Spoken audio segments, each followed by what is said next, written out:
Oh, what a beautiful day. Nothing could go wrong. This is so good. No! Oh, zut alors! Oh no! Mon horaire! My back! Welcome to this week's episode of PR Employee Representative, where we discuss legal, professional responsibility, ethical issues. This week we're going to be discussing how to deliver bad news to your client. Last week we discussed sleeping with your client. I'm Tavion. I'm Ollie. I'm Ryan. I'm Tyler. And before we kick into this week's video, we want to make sure we shout out our sponsor, Learning Professional Responsibility by Brooks Holland. When you have a tough question about legal ethics and you don't know where to turn, we turn to Learning Professional Responsibility by the great legal mind Brooks Holland. We recommend you do too. Let's hop into our first video.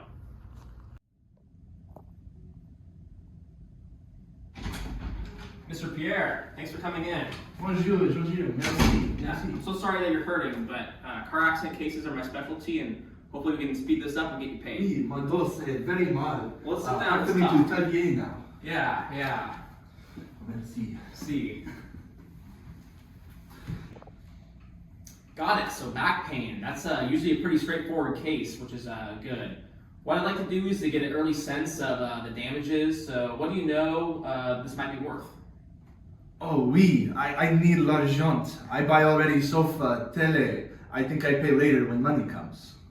Exactly. That's my kind of guy. Let's see what your case might be worth. I'm just pulling ChatGPT up real quick. It's actually really good at summarizing what juries might award in cases like this. So let's see. Chat quoi? Le robot? Don't worry about it. It's like a really smart calculator. But let's get back to the car accident and the injuries in this case. Usually, from what I've seen on ChatGPT, it can range from $25,000 to $30,000. It's not pretty bad, huh? 30 mille! That is bon, I can pay bills. Oh, I can pay bills. Merci, thank you, merci. Yeah, de nada. Hopefully we'll start with a higher demand for mas dinero. But I'll probably open around $50,000. That way they take us seriously. And these numbers aren't guaranteed, but you could expect it. Bon, you are so confident. I trust you. Great. So let's talk about your pain now. Where exactly in your back are you feeling the pain? Is it lumbar? Is it cervical? What are we dealing with? Lumbar, always hurting. Before, only small problem, but now très mal. Right.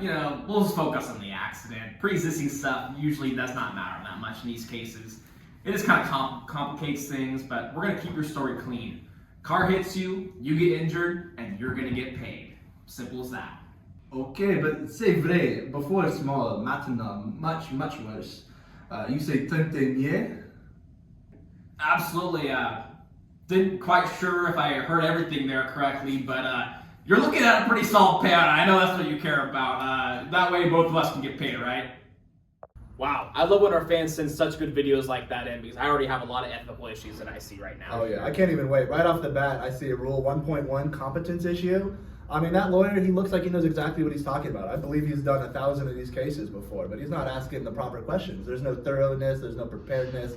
He just went right in with an answer. So, I mean, we got a whole back issue. Well, does he truly know what he's talking about if he has to go on ChatGPT? Yeah, that's a good point. Settlement? Is there even real knowledge there? Yeah. It's the computer's knowledge. Yeah, and he was like, oh, the back injury doesn't really matter. It's like, probably will. Yeah, definitely. Absolutely, and some communication issues as well there, and independence from the lawyer. Are we really seeing it if he's relying off this website? And we've got concerns about sharing information with these non-lawyer entities. What rule is that again, Ollie? What rule is that again? Oh, that's Rule 1.4, communication, yeah. Nice. For sure. And then, weren't you also talking about a diligence issue? Oh yeah, that's Rule 1.3, and we definitely saw some issues there with that. Oh yeah, for sure. And then, could be a possible issue is Rule 1.14, which is diminished capacity of the client. Right here, we can tell that there's maybe a little bit of a language barrier. And Rule 1.14 really discusses the ability of the client to be able to make decisions. So I don't know if that's really Is that language based or is that? Yeah, well, there's not any textual basis on language, but there is definitely an inability to make decisions. Here, it seems like Pierre is able to make decisions. He's just not being provided the right amount of information. So that definitely can go along with diligence and competence of the lawyer. There was that one scene where it was like, well, I didn't hear what you said, but I heard money. And I was like, okay, well, like, you're obviously not following the, you're not really being diligent there. Exactly, and he could have gotten an interpreter, but that also brings in Rule 1.6, which is in regards to confidential information and whether or not the client would have consented to that. Got to check your bases. Yeah. Exactly. Yeah, I mean, it's Rule 2.1 is the lawyer is an advisor, and it doesn't feel like he's advising anything right now. You know, it's just what the lawyer wants out of this case. He's seeing the integers. Easy there. payday, easy payday. yeah. Big payout. Yeah, and then I think this also goes into Rule 1.2, which is scope of representation. You really have to, as the attorney, really have to allow the client to determine what that representation is going to look like. So here he doesn't give the client any opportunity in which to really determine the speed at which he wants to receive a settlement, if he even wants to do a settlement, or if he wants to go to court. That really has some possible ethical issues there. Yeah. Anything else from this first video? What are we thinking? Well, definitely, I think there's a professional. Did we talk about Rule 5.4 yet at all? Oh yeah. Well, we talked about it a little bit, but professional independence of the lawyer, not relying on non-lawyers for those legal judgments, in the practice of law. You can't do that, Yeah, definitely seems like you're relying on someone who's not even a human. Yeah, very true. But, very true. I think it's always good to mention Rule 1.8, which is current clients and special rules. It's always good to remember that this rule exists, especially in this realm of taking on new clients, which deals with business deals with clients and gifts, and like last week when we talked about sexual relationships with your client. Don't do it. Don't do that. Yeah, so we mentioned that last week, but this is always good to think about as well when you're dealing with these issues. But going from there, let's roll the next tape from Pierre. Good afternoon. I will now provide a comprehensive recitation of a factual and procedural posture of your claim. At intake, I reviewed the accrual settlement data for the lumbar spinal trauma in litigation. The median comprehensory range was $25,000 to $30,000. Accordingly, I advanced a demand of $50,000. That was, in theory, advantageous in anchoring our claim. Oui, you say 30,000. I buy sofa, tele, I wait for l'agent. Unfortunately, the insurance compelled an independent medical examination.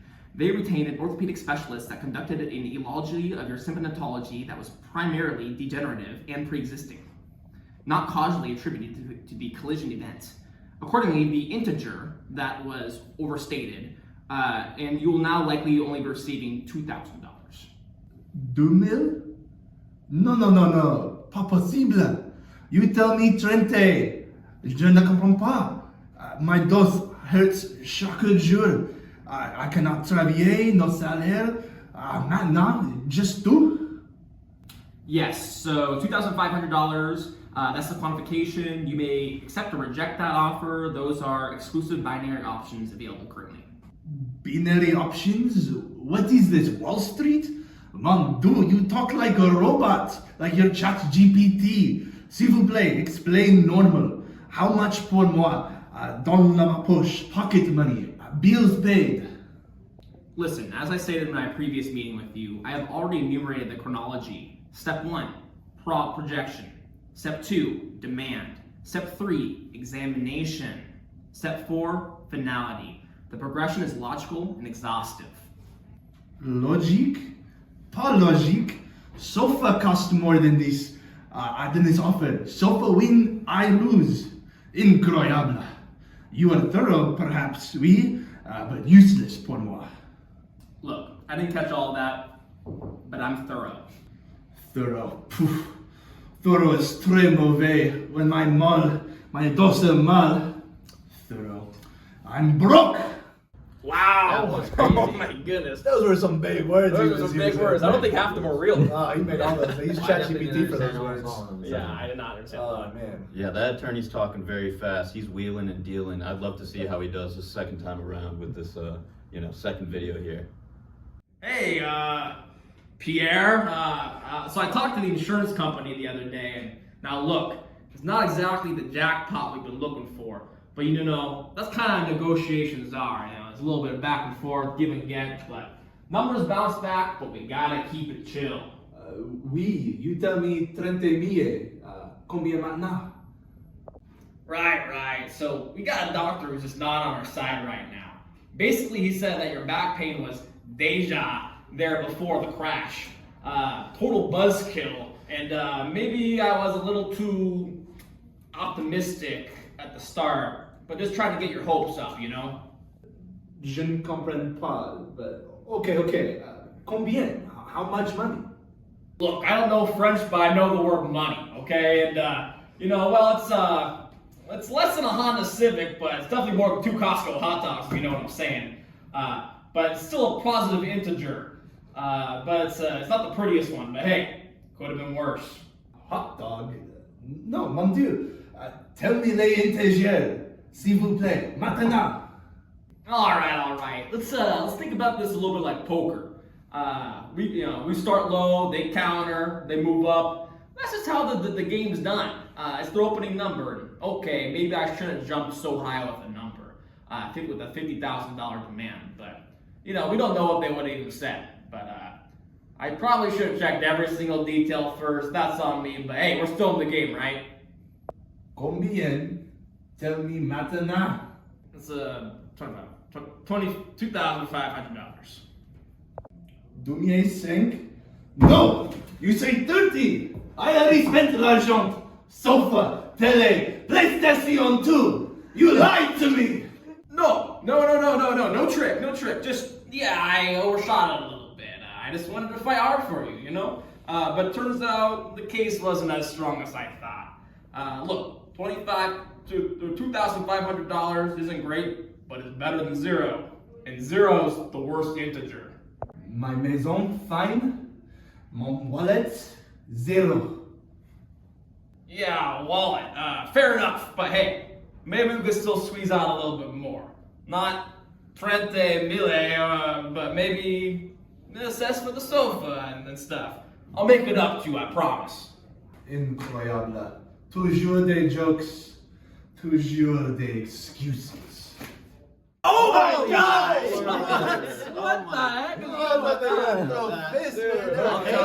I will tell you what, that escalated quickly. We're seeing 2 different approaches to consultation, both equally detrimental to the client. Yeah. Let's break down some of these rules here. Anybody got something to say? Yeah, I'm seeing my 1.1 competence issue there. I mean, a big part of that is skill, and I think an important skill every lawyer should have is knowing how to talk to your client so they don't want to fight you at the end. That's usually a sign things have not gone very well. Well, and preparing for it as well, because that's also part of 1.1 competence. Yeah, is preparing for any meeting that you have with your client, and obviously you didn't seem to be prepared here to really have a good direct conversation with his client. In one video, you're not really prepared when you're saying big words like that to a client who clearly does not speak English that well, and then on the flip side, when you're kind of slowballing them, you're not showing your skills that well either. You're not allowing the person to really understand what's happening. Right, some BSing going on here, and that goes right to Rule 1.3 on diligence. He's saying we're still in the game, and he's not really filing anything to counter this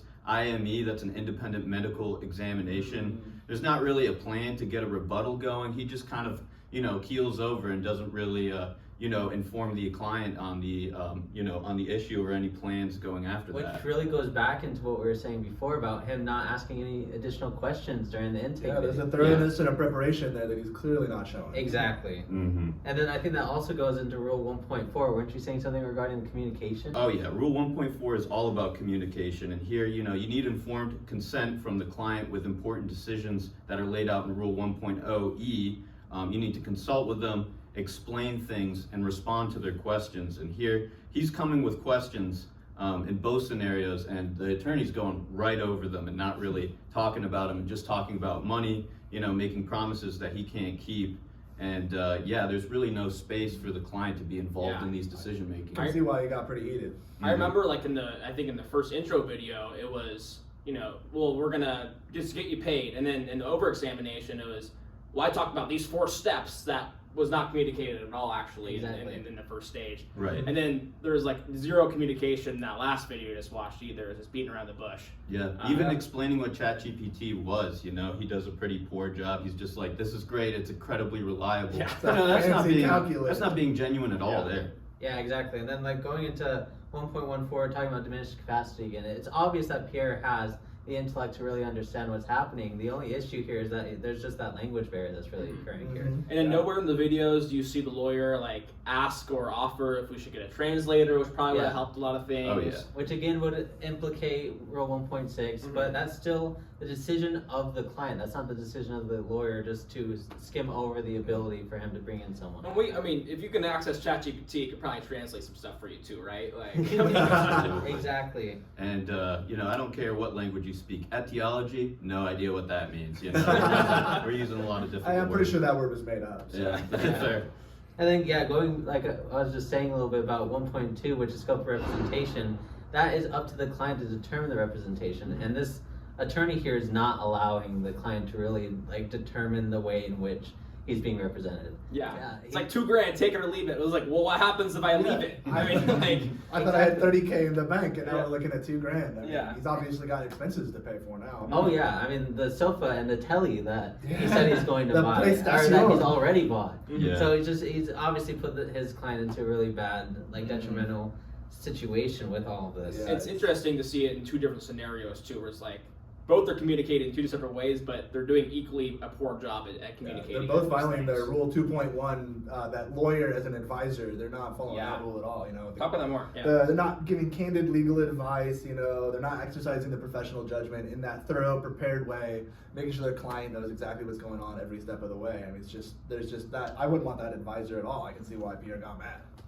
Yeah, and just talking about like the last couple of issues we talked about and the rules, I didn't see any issues with Rule 1.8 actually after seeing these videos. I don't see any business deals going on with the clients, gifts of any sort, literary rights for anything, or sexual relationships going on according to this rule, which That's talks about the special rules for current clients. Yeah, sorry, that's current clients and special rules, Rule 1.8. Okay. It's always good to look at that rule when you're dealing with clients, and then I don't see anything going on with RPC 5.4, which is professional independence. There's no fee sharing going on with non-lawyers that I see going on. Right. Unless ChatGPT is getting a little bit of Under the table. I don't see any partnerships going on with non-lawyers unless you think about that, some AI usage. Right. I don't see any third-party influence going on in Section C of that, where that's like, hey, like my sister's actually the one who hit him. Or ask him to take this plea deal or the settlement deal instead. There's no, any of that going on, and I don't see any professional corporations being formed in Section D. So Yeah. okay, we're good. Well, now we're going to take a little bit of water break. Let's get a word from our sponsor. Poorly Represented Podcast is brought to you by Learning Professional Responsibility, written by Brooks Holland and some other person. Welcome back. We as a group definitely feel that he could be subject to professional discipline under the rules of professional conduct, especially in relation to the rules that we discussed previously. And here's how we think you should deliver bad news to your clients so they're not poorly represented. First and foremost, you want to prepare for delivering that bad news. You want to make a plan. You want to think about who your client is and the setting in which you're delivering it. You don't want to do what the attorney did and sit across a long conference room table where you're disconnected with them. You want an intimate setting and to address them accordingly. And also not too close like there was that one time. Right, very true, very true. But when it comes to the next step, you got to deliver the bad news and you got to be frank about it. Try to briefly recap the situation beforehand and make sure that they know what you're talking about and that you have a good foundation for what you're going to say. And then provide a warning shot that you're going to be really frank about what you're going to be saying. This can include, hey, I think we should talk candidly about your case. At least then they know that you're going to be serious, you're not glossing around the facts. Yeah, and say the bad news simply, straightforward, to the point. Don't beat around the bush like that guy. Don't hide it in big words. This is bad news, and they need to know it. And so you need to make sure that they understand what's going on. And then allowing them time to process. Allow for silence. This news is going to be hard. It's going to hit them hard. If they're emotional, let them address their emotions. It's an elephant in the room. It's okay to acknowledge it. Yeah, and then be a resource for them in terms of any questions that they might have for any future steps in the process or whatever legal issue that you guys are handling at that moment. In most cases, representation doesn't end there unless Pierre fires his attorney, which it looks like he might. So. I would. Yeah, really. But that's about all the time we have for today. Join us next week where we're going to be discussing how to tell your client that they don't have a retainer anymore because you bought a boat. Until next time. We're not lawyers. This isn't legal advice. Au revoir. Pierre?